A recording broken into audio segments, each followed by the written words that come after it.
That was what felt natural to me. And funnily enough, the more I've been doing it, I've now been playing around and doing this interview as myself is something I wouldn't have even done a little while ago. But, you know, a 20 quid book token, I'm not turning that down. And so I've been doing more and more stuff as me, but initially 100% character comedian. Getting into the skin and into the mind of another person just comes naturally. So I don't need any big prep or any psyching up or any self-help tapes. It's just, you alright, you bunch of legends, how you doing? My man, hello, you legends at home, you alright? Hello, sweetie pie. It just, you just go into it.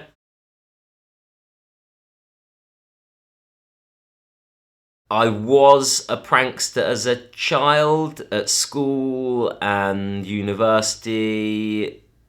Yes, from the basics of just getting out your yellow pages, going through and winding people up, pizza delivery people, or the emergency services, of course, a classic. No, I never did that, and neither should anyone. And then that went through at university.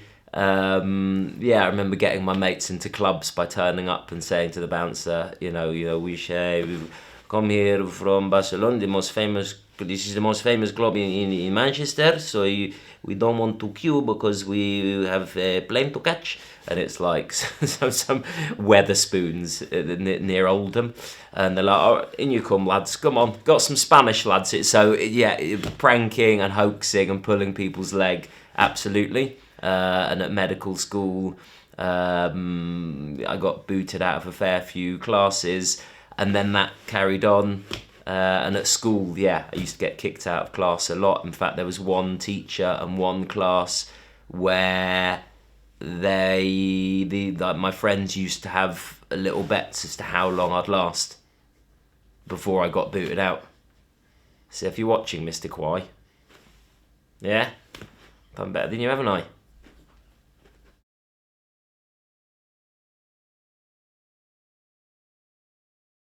The targets are chosen after careful deliberation.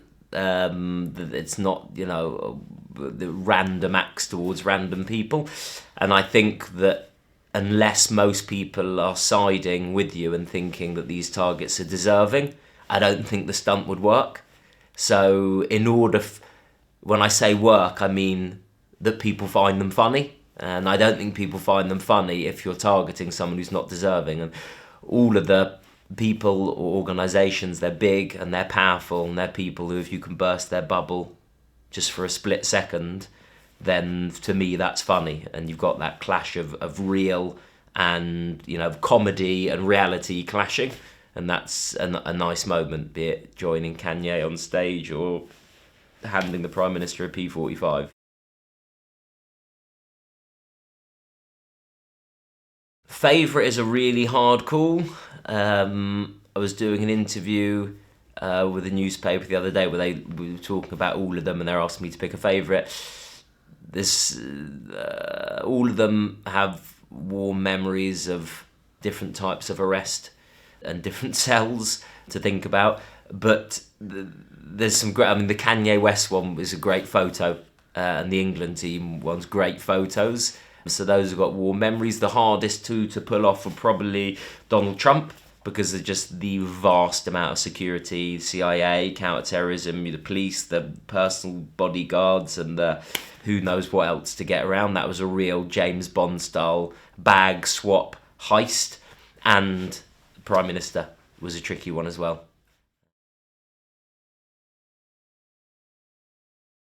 I think corporate bookings are a great challenge, because unlike comedy venues and unlike someone at my level where everyone's come to pay to see you, and so before you've even stepped on stage, they're excited. At a corporate event, they are not there for you. You are there for them. And so you have to tailor what you do for them and realise that the excitement levels and that nuanced relationship between a performer and people who have paid to come and see you isn't quite the same. So that's the challenge, to make it feel at the end like wow, that really added to the corporate event rather than, we just had to plough through that. And to make each one tailored and really try and work for that event.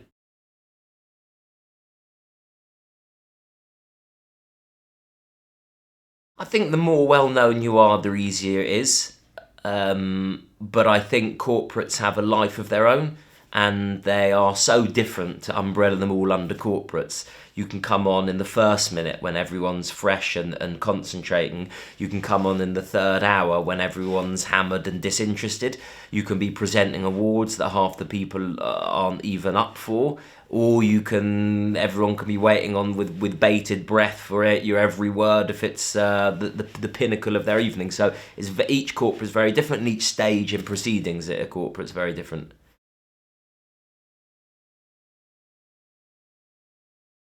Yes, if it's set up right, and if people can hear you and see you, and the room's good and the mood is right, and I do my job well, you can reach those peaks of laughter and applause if you put in a good show.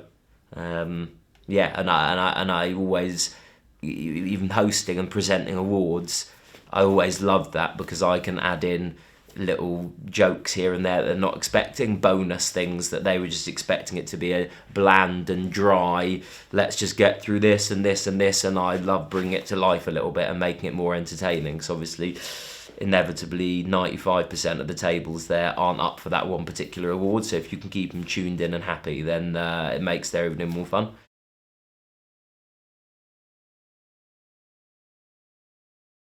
Well, each corporate you have to take on its own merits, and I always make sure that I put in a call or a meeting beforehand because I'm there to help their evening go off how they want it. And so I will be guided by what they want. Normally people are pretty relaxed and they'll use common sense, and I think we're all adults in the room, and as long as you don't start effing and jeffing, and certainly the CE bomb has its own implications, I think by and large if you use common sense and you can feel it as a comic, and you can put the feelers out there, and if they go, oh, then you've played it wrong. But I've never had that problem where I think I've overstepped the mark with swearing. It also depends on the time of day, the sort of event, whether it's just the feel in the room. But a good comic should be able to do that anyway. Plus the talk beforehand, you should be able to get it right every time.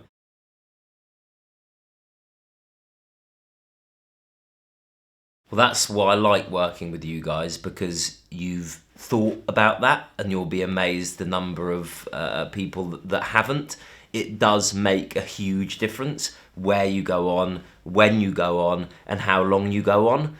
And you need to establish yourself at the top. I've done events where they've gone, right, we just need you to do 1 minute at the top, then we'll have a 10-minute break, starter, then you go on and do 3 minutes, then go off for mains, and then do your 25.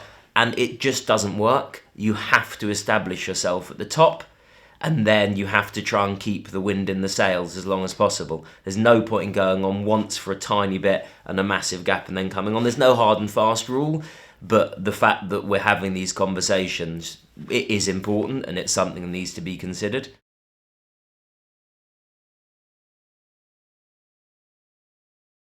You need to be able to read pretty damn quickly. I think that there's too much deliberating and erring and fussing, and I can A, bring a tempo to things, and B, I want it to be fun, because although yes, for that one winner of that one award, you can have Robert Mugabe presenting it to them and they'd be happy. For everyone else in that room, you want it to be fun and you want it to be enjoyable, and that's what I think I can bring and what the best hosts should bring to an award ceremony.